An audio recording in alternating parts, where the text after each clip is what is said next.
Ang nabunot ko ay So ngayon naman, habang mainit yung panahon, bubunot ako ng dalawang follower ko na active sharer. Okay?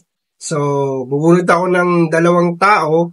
Halimbawa, ang nabunot ko number 5. So, yung pang number 5 na follower ko, swerte dahil papadala natin ng pang merienda o pang halo-halo ngayong hapon.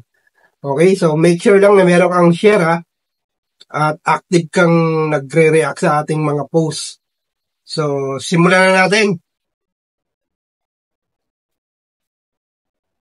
Ang nabunot ko ay pang 21.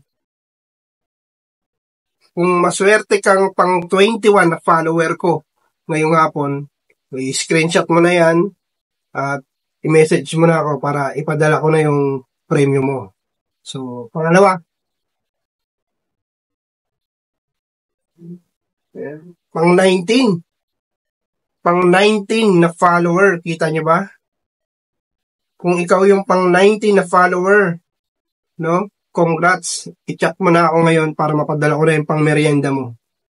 So, 21 tsaka 19. Tama? Chat nyo na akong dalawa kung ikaw yung active na sharer ko at follower ko. Congrats na rin. See you on the next video. Atayin kita ha.